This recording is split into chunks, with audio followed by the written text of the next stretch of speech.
Sejam todos muito bem-vindos! A nossa vida é um contínuo, né? E é um contínuo de evolução. A gente não pode parar, a gente tem que prosseguir cada dia, buscar evoluir um pouquinho de cada vez, um pouquinho cada dia. E essa evolução, ela depende só de nós. Ela não depende de mais ninguém. Não adianta a gente esperar que outras pessoas façam por nós. A evolução só acontece de dentro para fora. Nunca é de fora para dentro. Nunca é de fora para dentro. O reflexo que você vê de uma pessoa saudável, de uma pessoa produtiva, de uma pessoa próspera, ela com certeza teve primeiro essa introspecção, esse autocuidado, essa atitude interna para melhorar. E nós dois estamos aqui todas as noites com vocês, buscando trazer, plantar no coração de vocês esse autocuidado. Como é importante a gente se cuidar, como é importante a gente dar valor à nossa saúde. A nossa saúde é o nosso bem mais precioso. Sem saúde, nada tem importância. Todo o resto se perde, com certeza. Ela é uma das bases fundamentais de uma boa vida, né? De uma boa vida. E a vida é para a gente viver com plenitude, alegria, felicidade. E para isso a gente precisa ter conhecimento que liberta, conhecimento verdadeiro. E não ficar se enganando aí. Sejam todos muito bem-vindos ao programa Casal Saúde. Eu sou Marcela Ávila. Eu sou Cristiano Correia. E juntos nós vamos aqui trazer assuntos para melhorar a sua melhor versão. Você sempre tem uma melhor versão. Vamos buscar ela? Vamos alcançar a sua melhor versão, né? Vamos lá. Amor, hoje o tema vai ser pré-diabetes. Sim. O tema de hoje, pré-diabetes, pode ser que você esteja assistindo, não viva isso. Mas, se você tem sobrepeso ou obesidade, é muito importante que você fique nessa live para você entender o que é o pré-diabetes e como prevenir e como tratar. Então, para começar, é um tema que as pessoas têm muita dúvida. O que é um pré-diabetes, doutor Cristiano? O pré-diabetes, né, ele é um conjunto de alterações, tanto clínicas quanto laboratoriais, que precedem o diabetes, né? Porque o diabetes o surgimento dele não é uma coisa que acontece de repente. Embora muitas pessoas acham que acontece de repente, quando elas acham isso é porque elas não estavam se cuidando, então elas não estavam monitorando a sua saúde e de repente descobrem que tem diabetes. Mas o diabetes ele não surge da noite para o dia. Ele vem, é como um animal, né? Primeiro ele nasce, tem um embrião, ele nasce, cresce, se desenvolve e se torna adulto. Não é assim? Ele passa pela infância, adolescência, idade adulta, né? Como nós, né? Então o diabetes também é assim. Ele vem, ele inicia-se como um embrião e quando é esse momento embrionário, ou mesmo esse momento da infância dele, vamos dizer assim, você olha para os exames e aparentemente esses exames estão muito bons. A gente costuma ver muito isso. E a gente vai discutir sobre isso. A falar como os exames podem enganar, né? E aí esses exames estão todos bons, mas ele já está numa idade ali da infância, né? E aí ele vai se desenvolvendo até chegar à idade madura, onde ele se manifesta. Então, o pré-diabetes é um momento anterior ao diabetes plenamente manifesto. E o que é o diabetes, então? Para a gente explicar assim, bem de maneira simples essa doença, né? O diabetes. Sim, o diabetes é uma doença onde existe uma deturpação, um transtorno no metabolismo dos açúcares na corrente sanguínea. Então, o organismo não consegue lidar bem com os açúcares. E, por causa disso, há um excesso de açúcar na corrente sanguínea que vai danificar os órgãos do corpo humano. O corpo humano não... o açúcar em excesso é extremamente tóxico, ele se torna uma toxina. Então, o diabetes mellitus, que existem outros tipos de diabetes, né? O diabetes mellitus, que é o que todo mundo conhece, e aí tem os vários tipos de diabetes mellitus também, ele é basicamente uma alteração no metabolismo dos carboidratos e dos açúcares. Então, quando a pessoa tem um diagnóstico de diabetes, é que o corpo não está conseguindo metabolizar e fazer o papel que ele deveria estar fazendo com açúcar e carboidrato. Quando a gente consome açúcar e carboidrato, falando assim de maneira mais simples, né? Exatamente. Ele não está descompensado. O corpo não consegue lidar com os açúcares que ele absorve e mesmo que ele produz, né? Entendi. E uma coisa que o Dr. Cristiano falou que é bem interessante é que o diabetes não surge de uma hora para outra. Então, tem pessoas que eu recebo no meu consultório que falam, faz 2 meses, Marcela, que eu fiz exame, e no meu exame não estava perfeito. Aí, daqui 2 meses, vai lá e faz o exame, dá um pré-diabetes, um diabetes. Aí a pessoa pensa que é naqueles 2 meses que algo mudou na vida dela. E aí? O que você me fala sobre isso? Isso não é real, né? É o que eu estava falando para vocês no início dessa live. O diabetes, inicialmente, ele dá uma falsa impressão de que está tudo ok. Então, tem uma multidão de pessoas aí que já estão com todos os aparatos clínicos e laboratoriais do diabetes, principalmente clínicos, né? Já estão com toda a configuração do diabetes, mas estão com a glicemia ótima, estão com a dosagem de açúcar no sangue ótimo. Inclusive, muitas vezes, logo antes da manifestação do diabetes, o controle de glicose melhora. Nossa. Só que ele melhora aparentemente. Então, a gente tem que ter muito cuidado ao interpretar os exames, porque eu vejo muita gente receber uma tranquilização do profissional de saúde quando essa pessoa já está praticamente batendo as portas do diabetes, só porque a glicemia dela está abaixo de 100. Então, uma pessoa que está com os exames normais, quais são os indicativos, então, físicos que ela tem que perceber que ela tem risco de ter um pré-diabetes e diabetes? O principal indicativo físico de que ela está em risco de diabetes, pode ter diabetes, é a própria obesidade. Esse é o principal indicativo, né? Excesso de gordura corporal. Excesso de gordura corporal. É o principal. Ah, doutor, mas eu vi uma pessoa que é magrinha e teve diabetes. Você pode fazer a composição corporal dela que ela tem excesso de gordura. Ela está com um IMC normal, por isso que só o peso é parco, é pobre, só o peso. Porque é peso de quê? Uma pessoa pesa 80 quilos de músculo, ela está saudável. Se ela tem a mesma altura e pesa 80 quilos de gordura, ela está doente. E o peso é o mesmo. Totalmente diferente. Então, a gente tem que tomar muito cuidado com isso. Então, o excesso de gordura corporal, principalmente na região do abdômen, principalmente quando é abdominal, né? Isso é um principal indício de que essa pessoa está em altíssimo risco, que ela já tem todo o quadro de base para a formação do diabetes. E quando a pessoa vai ao médico, recebe um diagnóstico de pré-diabetes e sai de lá tranquila. Ah, eu só tô com pré-diabetes, isso não é nada. E aí fala que o pré dá a impressão assim que não é importante. Ainda não aconteceu. Ainda não aconteceu. Então é um pré, eu tô ilesa. Então eu vejo muito isso acontecer. E a pessoa segue a vida dela, não toma nenhuma providência. Esse pré-diabetes, eu posso mesmo ficar tranquila quando eu tenho o diagnóstico? De forma alguma. De forma alguma. O pré-diabetes, na minha opinião de especialista, ele é tão deletério quanto o próprio diabetes. Ele é só um estágio mais inicial, mas o estágio inicial da galinha é o pintinho, e o pintinho é diferente da galinha. O pintinho vai virar o quê, gente? Vai virar galinha. Não tem outro jeito. Então, se já tem um quadro ali que é danoso para o organismo, você vai minimizar esse quadro só porque ele está no estágio inicial, sendo que, obrigatoriamente, se você não cuidar, ele vai evoluir para um quadro mais grave? E outra coisa, antes mesmo do pré-diabetes, essa pessoa já está sob risco, já está sofrendo as consequências. Antes mesmo de chegar no pré-diabetes. Ou seja, num estágio ainda anterior, onde a glicemia está toda normal, onde todos os exames estão normais, por isso que a gente falou outro dia, não existe obesidade, não existe obesidade saudável. Obesidade saudável.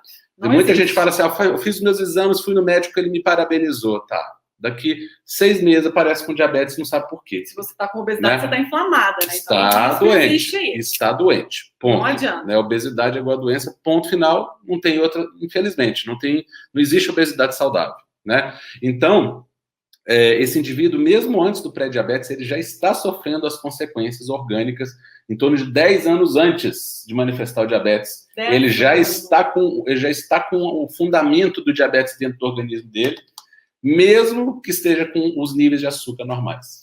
Entendi. E quais são os níveis normais, assim, para uma pessoa saudável, ela tem que estar mais ou menos, qual que é o nível? Entre o ideal, ou tem que ter uma relação dos outros exames também, da hemoglobina glicada, é só a glicemia em jejum? Como é que funciona isso? Ou cada médico tem que ser aliado mesmo? Na verdade, a avaliação ela tem que ser bem ampla, né? Um médico, ele tem que avaliar esse paciente a partir de vários parâmetros, não de um parâmetro único, jamais, né?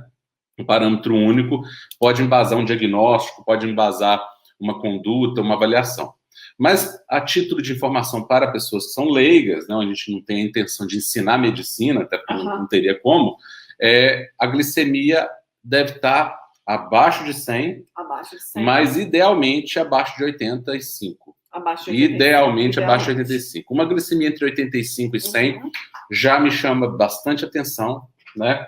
E eu já vi pessoas com um quadro, já o diabetes batendo as portas com glicemia de 72.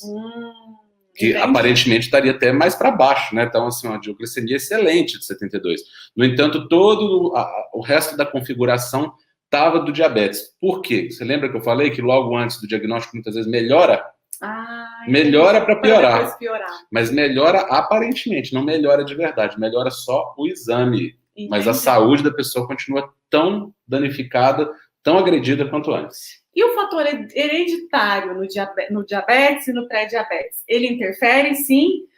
A pessoa pode mudar essa história dela, ele interfere ou não? Como é que funciona? O fator hereditário, ele interfere muito mais como questão de hábito de vida. É claro que a hereditariedade diz se uma pessoa é mais predisposta a uma doença ou não. Sim. Agora, se ela vai desenvolver a doença ou não, vai depender 85% a 90% dela. Entendi. Mas por que numa família a gente encontra, às vezes, tantas pessoas diabéticas? É muito menos pela genética e muito mais pelos hábitos aprendidos dentro daquela família. Então, se os pais têm maus hábitos, os filhos terão maus hábitos, consequentemente, todos colherão as mesmas doenças. Com certeza. Né? Então, o que é mais hereditário não é a genética. É o ambiente. O que é mais hereditário é a cultura. É o hábito que é passado de pai para filho. Entendi. Isso que é o mais hereditário. Então, se a pessoa já tem um fator hereditário, é mais um motivo para ela se cuidar e ter bons hábitos e prestar atenção nos hábitos das pessoas que têm essa doença. Observem. O que elas fazem. O que elas fazem? Vocês vão ver o que não se deve fazer. A pessoa que tem diabetes, tem pré-diabetes na sua família, quais são os hábitos dela? Fuja desses hábitos, né? Doutor Cristiano, outra dúvida muito interessante que eu queria te perguntar. Quem tem diabetes gestacional, depois da gestação, tratou esse diabetes, ele tem risco depois de ser diabético para a vida? Tem maior predisposição ou não? Tem, né? Quem já teve diabetes gestacional tem um risco muito maior do que quem não teve o diabetes gestacional de desenvolver o diabetes ao longo da vida. Então, se essa pessoa já manifestou o diabetes gestacional, quer dizer que ela já tem no organismo dela todos os quesitos para o desenvolvimento do diabetes. Né? Tanto que na gestação se manifestou como diabetes gestacional. Entendi. E se estiver tudo ok, não tem gestação que faça a glicose subir. Né? Então, só faz subir quando a pessoa já tem uma alteração. Então, por isso, essa pessoa está sob risco aumentado, sim, de ter diabetes ao longo da vida, e tem que tomar um cuidado enorme e muito grande para que isso não aconteça, né? Tanto pela própria pessoa, quanto por gestações futuras que venham a acontecer, porque isso é ruim para o neném. Né? O pré-diabetes, ele tem cura? O pré-diabetes, ele tem cura, inclusive o diabetes tem cura. Mas por que poucas pessoas falam na cura do diabetes? Né? Porque quase ninguém fala na cura do diabetes, e muitos falam, inclusive, que o diabetes não tem cura. Só remédio pro resto da vida, que as pessoas falam, né? Só usar remédio para sempre. Por quê? Porque não se trata as causas. Não se tratam as causas. Então, quando as causas não são tratadas, a doença não remite, a doença não regride. E aí não tem como, a causa está lá presente. Você mantém a causa, o que vai acontecer? Vai piorar. Vai piorar. E aí a gente vai falar se é uma doença crônica, incurável, e você está condenado a usar medicações para o resto da vida. Então, há sim a possibilidade de reversão do diabetes, mas para que isso aconteça, é importante que essa pessoa emagreça, que ela diminua a composição corporal dela de gordura, percentual de gordura corporal, principalmente na região abdominal, e eventualmente ela precisa de fazer alguns ajustes hormonais. Isso. Né? Por isso que é importante ter um médico acompanhando, porque eu tenho pacientes que eu tenho que ajustar hormônios que, se não ajustados, essa pessoa vai ter um resultado parcial. Né? Mas a alimentação, o estilo de vida, a atividade física, e nesse caso importante. Não tem jeito, né? de fugir. Dormir bem, controle do estresse e ajustes hormonais, quando for o caso, são fundamentais para que se aumente a chance de reversão e mesmo de cura do diabetes, sim. Nós temos muitos pacientes que chegam até nós, pré-diabéticos e diabéticos, e sim, eles realmente mudam completamente a vida deles e os exames melhoram. Então, existe a possibilidade, mas é muito mais fácil, né, doutor Cristiano, você ver um diagnóstico e falar, toma esse remédio. Toma esse remédio. E ponto. E ponto. Simplificar. E não mudar nada na vida da pessoa.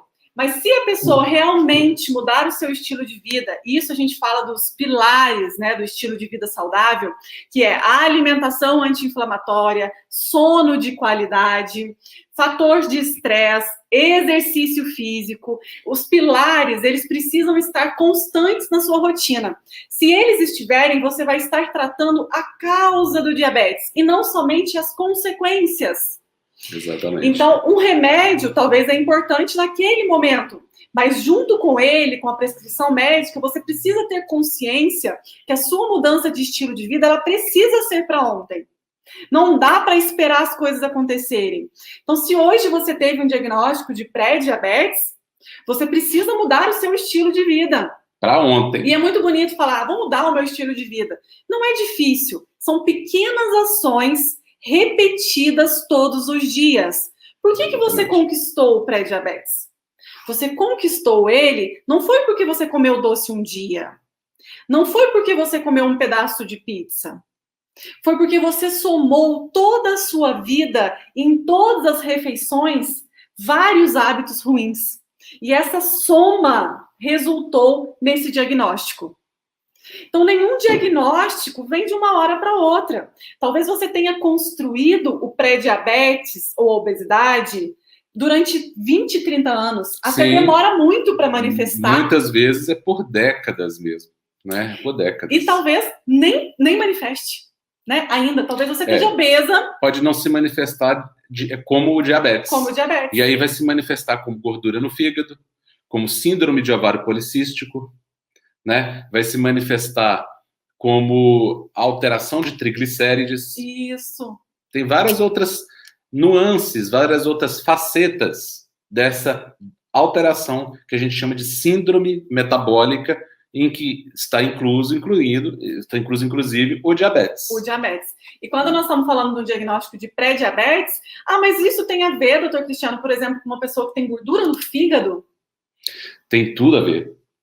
Tem tudo a ver, né? A gordura no fígado, ela é uma alteração decorrente da dificuldade do fígado de processar carboidratos, não gordura, carboidratos, e aí, ao não conseguir processar esses carboidratos pelos mesmos fatores que geram diabetes, essa pessoa pode ter diabetes ou não, né? Mas pelos mesmos fatores, ele não consegue processar esses carboidratos, e aí o que o fígado faz? Ele transforma esses carboidratos num tipo de gordura chamado triglicérides. E aí ele vai depositar esse triglicérides lá, porque ele não consegue metabolizar.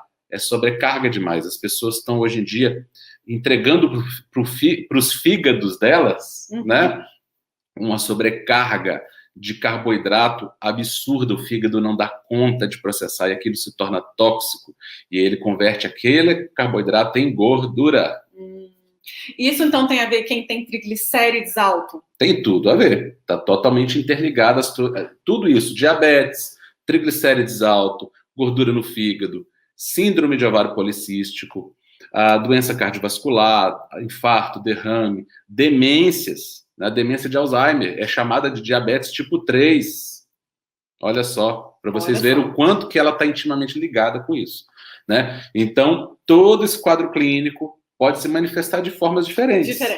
Pode se manifestar com um ou mais dessas alterações. Né? Então, a gordura no fígado tem, sim, ligação estreita. O triglicérides tem ligação estreita com diabetes. E, então, resumindo, assim, quando a gente conversa, né? A gente vai e volta sempre aqui, né? No mesmo ponto. Vocês já perceberam isso?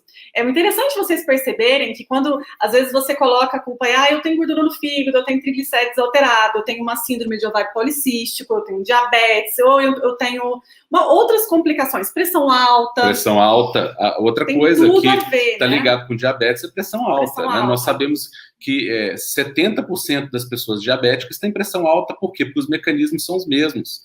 A maioria das pessoas, pessoal, hoje tem pressão alta não porque estão comendo sal, tem pressão alta porque estão comendo açúcar. Açúcar é o principal causador de pressão alta, não é sal, nunca foi. E aí, quando a gente fala de açúcar, nós estamos falando de todos os alimentos que se transformam em glicose no nosso corpo. Todos os carboidratos simples. E claro, pessoal, que não tem essa questão de radicalismo. A questão é o excesso. Nós acostumamos no nosso dia alimentar só comer fontes de glicose. Nutre, mas será que eu como só fonte de glicose? Por quê? A maior parte, para pensar no seu dia. O pão, a bolacha, o macarrão, o arroz, a batata, vamos ver o que mais? O lanche da tarde, o jantar. Então, às vezes, esses alimentos que eu falei estão presentes na sua vida em quase todas as refeições. E estão tão na rotina que as pessoas nem percebem. Né? Passam batido, porque eles estão tão entranhados na rotina da pessoa ali, né, que ela nem nota que ela está consumindo essa sobrecarga de açúcar. Às vezes ela está comendo uma coisa salgada, mas que tem a sobrecarga de açúcar ali. Então eu não posso comer esses alimentos? Sim, você pode consumir esses alimentos, desde que eles não sejam a sua única fonte alimentar.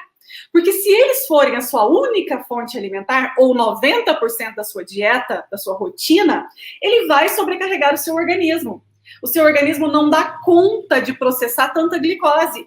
Então, ele vai complicar teu fígado, vai complicar todo o metabolismo de insulina, que aí outro dia a gente vai fazer uma live só de insulina, que a gente não pode entrar muito, né? Isso. Então, assim, tem que prestar atenção se no seu dia alimentar existem as fontes mais importantes para a manutenção da sua vida. Quantas vezes no seu dia você consome gorduras boas? Então, fundamentais para a saúde. Vamos contar essas gorduras boas. Um abacate, o coco é rico em gordura, o azeite de oliva. O azeite de oliva é uma gordura extremamente saudável. Uhum. Quantas vezes por dia você consome proteínas? Então, as carnes, os ovos, os queijos. Quantas vezes? Com suas gorduras. Com suas gorduras naturais. Tá, pessoal? Com suas gorduras, incluindo as gorduras saturadas, que todo mundo acha que são deletérias, quando, na verdade, os estudos mostram que, de forma alguma, a gordura saturada é deletéria. Agora, a gordura trans, que são gorduras artificiais, que o homem criou, que nunca existiram no planeta Terra, até que o homem as inventasse, né? Essas gorduras trans, elas são deletérias, e elas são gorduras que estão nos óleos vegetais, infelizmente. Naturalmente não estariam, mas como eles são processados, estão lá. Óleo de soja, canola, óleo de girassol, óleo de milho. Né? Nas margarinas, nos recheios das bolachas recheadas, né? Nos sorvetes, quando são feitos com essa gordura hidrogenada. Existem sorvetes sem gordura hidrogenada, mas aí é a exceção da regra. Então, essas gorduras artificiais é que são deletérias, não é a gordura saturada que tem na natureza. Né? O próprio óleo de coco é rico em gordura saturada, extremamente benéfico para o organismo. Né? Então, nós precisamos tirar esses mitos, né? Outra fonte, falou da gordura. Quantas vezes por dia você consome fibras? As fibras são fundamentais para a nossa manutenção da vida. Nós precisamos pelo menos de 25 gramas de fibra por dia. E aí, você já parou para pensar aonde que vem as fibras? É um dos pilares mais importantes na alimentação e da saúde. É fibra. Fibra. E são um dos mais negligenciados. Por quê? A gente pega num prato, no almoço, a gente enfeita o prato com uma folhinha de alface. Com uma pseudo-salada, né? Com pseudo-salada. Uma folhinha de alface, uma rodelinha de tomate, e ali tudo bem. Já ficou bonitinho para eu comer um pratão ali de arroz misturado com macarrão, misturado com angu e tudo isso, né? Não é que não pode comer esses alimentos, mas a quantidade e a proporção disso não tá bacana. Exatamente. Porque aonde é o equilíbrio. Fibra? A questão está no equilíbrio. No equilíbrio. É possível comer carboidrato simples. Pode comer. É possível comer, só que é quantidade, equilíbrio, frequência, horário. Então, são vários fatores que têm que estar alinhados para que aquilo funcione bem. Então, às vezes, um carboidrato simples, no momento, ele faz mal. Associado com outro alimento, em outro momento, ele pode ser útil. Isso. Então, quando a gente fala aqui, nós estamos generalizando. Né? Então, quantas vezes no seu dia você come verduras e legumes? Quais? Quantas cores? Você come só no almoço? No jantar eu não como de jeito nenhum. Por quê? Então, quer dizer que o pão, você tudo bem comer 3 vezes no dia. O arroz, tudo bem comer 3 vezes no dia.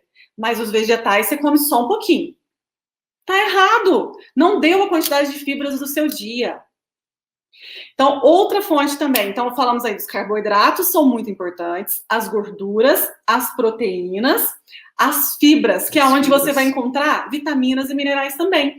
Então, pensar que a nossa alimentação é base da vida. É base da vida. É base para manutenção de tudo. E ela pode ser a base tanto da saúde quanto da doença. Dependendo de qual alimentação seja essa. né? As fibras também são muito importantes como alimento para as boas bactérias intestinais. Hoje isso é fronteira do conhecimento médico, né? Que a obesidade, o diabetes, a síndrome metabólica, todas essas doenças que a gente tem visto aí explodir na sociedade, né? De uma forma de pandêmica mesmo. Pandêmica. Né? Porque é uma epidemia mundial, então a gente chama de pandemia, né? Estão associados com disfunções na composição das bactérias intestinais. E essas bactérias são fundamentais para a saúde. Elas são consideradas um órgão humano, de tão importante que elas são. Para vocês terem ideia, nós temos no intestino 10 vezes mais bactérias do que temos células no corpo inteiro. Ah, então a bactéria faz mal. Não, essas bactérias são saudáveis. Só que, se você se alimenta de forma negativa, se você não consome fibras, você vai privilegiar as bactérias ruins, porque elas também existem, tanto que elas causam colite, causam disenteria. Isso. Essas são as ruins. Então, vocês vão alimentar as bactérias ruins e matar de fome as bactérias boas. Agora, se por outro lado, a alimentação correta, rica em fibras principalmente, vocês vão alimentar as bactérias boas e vão matar de fome as ruins. E as bactérias boas prevalecendo, elas não deixam que as ruins tomem conta. E essa flora intestinal, essa composição bacteriana intestinal tem a ver com inflamação crônica, tem a ver com ganho de gordura corporal, tem a ver com tudo isso que a gente está falando, incluindo diabetes. Tá vendo que é simples, na verdade? É simples. É simples porque se você no seu dia parar para refletir quantas cores tem, qual é a composição do que você coloca na sua boca, as coisas começam a melhorar. A questão é que nós vivemos tão ansiosos e compulsivos que muitas vezes eu não sei nem o que eu comi no almoço. Eu comi o que eu vi pela frente. Eu não prestei atenção no que é mais importante na minha vida, que é o como eu vou nutrir os meus órgãos e o meu corpo. Então, olhar mais para o alimento como nutriente, enxergar nele o que tem nele de bom para mim e realmente se eu preciso dele naquele momento. E aí, quando você faz dessa forma, o seu emagrecimento é natural. Você não precisa ficar se preocupando se perdeu 1, 2 ou 3 quilos. Isso vai acontecer de forma gradativa e espontânea. Exatamente. Né? Isso é importante. Você está criando um terreno favorável ao emagrecimento. Né? A gente brinca, né? Se você tem uma floresta cheia de animais da floresta, né? Adianta você querer ficar expulsando um a um? Não. Agora, se você cortar essa floresta aqui, né? Não é apologia a desmatamento, não, tá, pessoal? Mas só para dar exemplo. Se você cortar essa floresta, concorda comigo que os animais vão embora, aqueles animais de floresta? Então é a mesma situação. Se você cria um ambiente favorável ao emagrecimento, você vai ter as circunstâncias que vão gerar o emagrecimento. Mas se você corta essas situações favoráveis ao emagrecimento, tudo que gera emagrecimento vai fugir e você vai ficar órfão, né? Isso. Então é o que acontece lá na floresta, quando você corta, ela vira um deserto, né? Ela deixa de ter aquela riqueza animal que tinha lá antes. Então cultive essa flora intestinal, porque essa flora intestinal, inclusive, tem a ver com quadros de depressão, com quadros de ansiedade, com transtornos psíquicos mais variados, transtorno bipolar, por exemplo, Sim. Né? E compulsão alimentar, que muitas de vocês queixam para nós diuturnamente. Por quê? Porque essas bactérias intestinais produzem substâncias neurotransmissores que vão ajudar a trabalhar a nossa ansiedade. Se você tem uma flora intestinal ruim, isso não vai acontecer. Outro fato muito interessante que a gente precisa falar nessa live de pré-diabetes é sobre frutas. As frutas são alimentos maravilhosos, são alimentos da natureza, que são riquíssimos em vitaminas e minerais. Cada fruta tem uma composição maravilhosa para o ser humano. A questão é, quando a gente pensa que por ser fruta, eu posso comer 1 dúzia de banana por dia. Tem pessoas que chegam no meu consultório, que são pré-diabéticos ou diabéticos, ela fala, eu como super saudável, Nutri. Toda hora que eu passo, só que assim, toda hora que eu passo na fruteira, eu pego uma banana.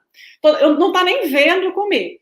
Então, as frutas são alimentos benéficos, sim, tem vitaminas, minerais, mas elas têm frutose. Então, como tudo na vida, tem dose. Tem dose. Né? O remédio, na dose errada, ele passa a ser veneno, né? Então, eu não posso consumir também 10 frutas por dia. Isso não é certo também. A gente precisa das frutas em variedade, em diversidade e de forma íntegra. Então, sempre que eu for consumir um alimento que tenha frutose, que é o açúcar da fruta, eu tenho que pensar, eu estou consumindo, por exemplo, a laranja com bagaço? Então, eu estou consumindo com fibra. Ótimo. Agora, se eu faço um suco da laranja, mudou totalmente a história. Suco de laranja, pessoal, não é laranja. Não é laranja. Suco de laranja não é laranja. Nenhuma árvore dá suco de laranja, né? Tem muitas pessoas pré-diabéticas por tomar todo dia suco de laranja puro, sem açúcar. Com gordura no fígado. Ou de uva. Por quê, doutor Cristiano? Explica desses dois sucos, que eu acho muito importante, principalmente o de uva e o de laranja, sem açúcar, mas toma todo dia, depois junto com o almoço. E tá pré-diabético, tá com gordura no fígado, e tá obeso, não consegue emagrecer por causa de suco de laranja, Nutri? Será? Eu acho muito interessante, né? Às vezes eu vejo isso no restaurante, eu quase vou lá falar para a pessoa, só que a gente também não pode ser enxerido nem intrometido, né? A gente tem que respeitar, a não ser que essa pessoa venha perguntar para a gente tem que respeitar. Mas eu vejo muitas pessoas chegarem lá num restaurante e pedirem um suco de laranja, ou um suco de uva, um outro suco qualquer, com um ar assim, tipo, estou pedindo uma coisa saudável, né? E, gente, pelo amor de Deus, que engano, hein? Mas que engano colossal. Por quê? Porque essa pessoa, ela não está ingerindo a fruta, ela está ingerindo a parte ruim da fruta. Refinada.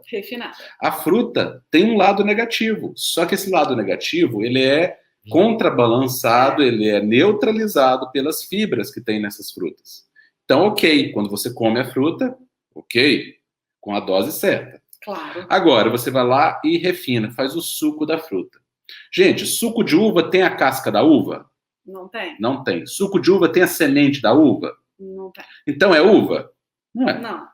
Lá, suco de laranja, tem o bagaço da laranja? Não tem também. Tem aquela parte branquinha da laranja? Não tem. E então não é laranja. Também, né? E o pior, enquanto você, para chupar uma laranja ali, só para descascar essa laranja, você vai gastar uns 5, 10 minutos. Depois para chupar, comer o bagaço. Olha o processo para comer uma laranja. Agora, para tomar um suco de laranja, se você quiser tomar, você toma dentro de 30 segundos. Você vira no guti-guti ali, ó. 30 segundos você consumiu um suco de laranja. Só que um suco de laranja não tem o suco de uma laranja.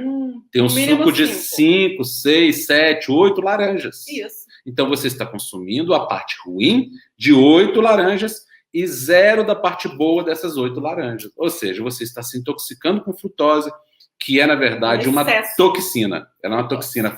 Nessa forma, ela se torna toxina. Isso. Né? E a gente tem que pensar, então, pessoal, que esse excesso de frutose é acumulado em forma de suco.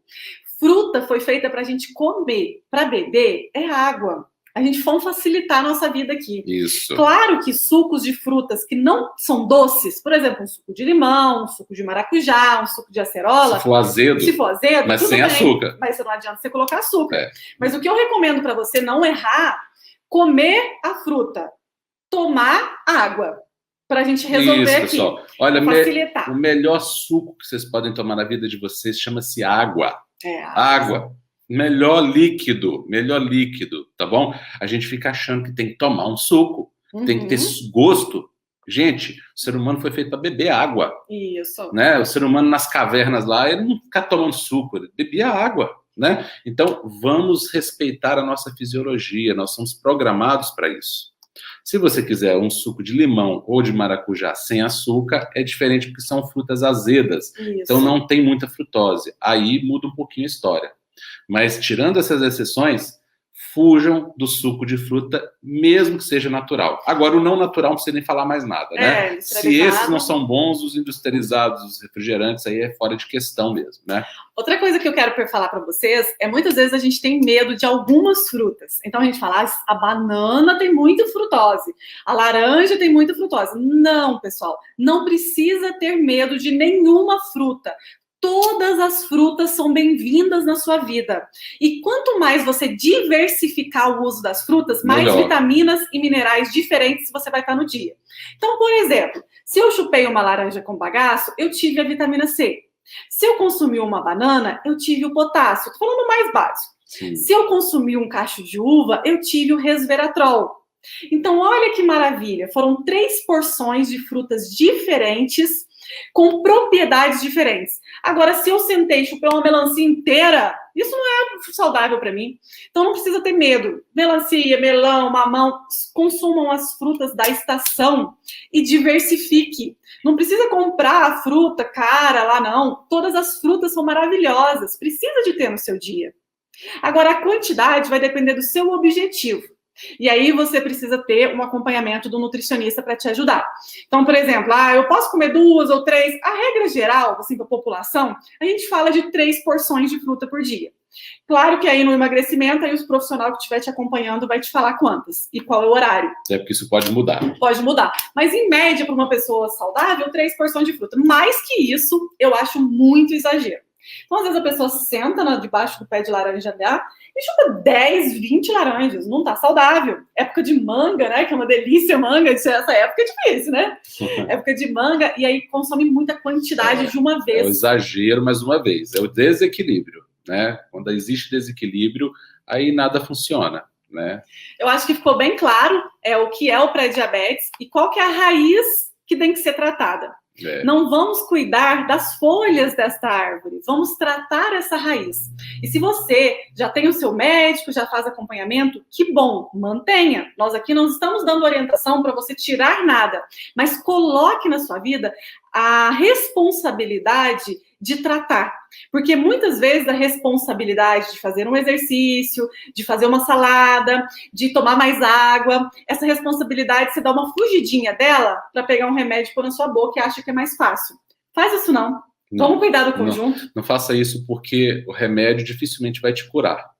Tá? Existem até algumas exceções da regra, mas o remédio dificilmente vai te curar. Ele é um tratamento. Ele é um tratamento, ele é uma ponte.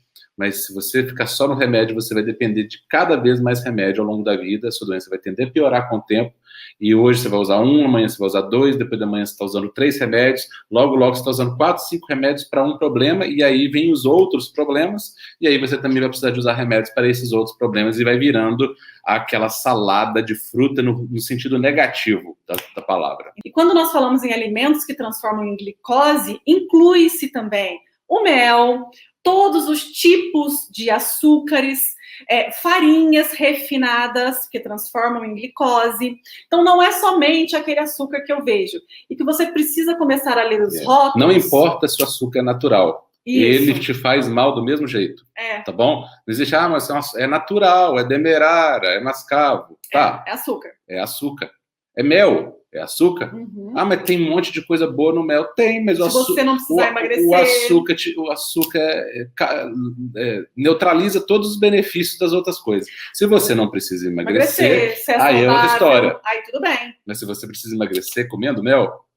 Porque aqui nós estamos falando para pessoas que precisam emagrecer, que precisam mudar a sua saúde. Se você é super saudável, gente, é lógico que você pode consumir o mel, é lógico que você pode com equilíbrio. Equilíbrio é tudo. Tudo é equilíbrio, pessoal. Nós estamos falando aqui de forma... Sempre a gente fala de forma genérica, né? Por quê? A gente fala, não come mel, aí a gente passa uma orientação para misturar um pouquinho de mel com outra coisa. Mas falou que não podia comer mel. Não é assim. Não é 2 mais 2 igual a 4, não. Não é matemático, não. O mel, em geral, ele pode ser negativo, mas em algumas situações, com combinações específicas, não. Pode ser benéfico. Então, aí, a gente está falando aqui em linhas gerais, porque não dá para ficar aqui falando sobre todas as exceções de cada regra que a gente aponta, porque aí não teria como a gente ensinar nada para vocês, né? Se a gente focasse nas exceções. A gente tem que focar na regra, mas toda regra, tem exceção, tá?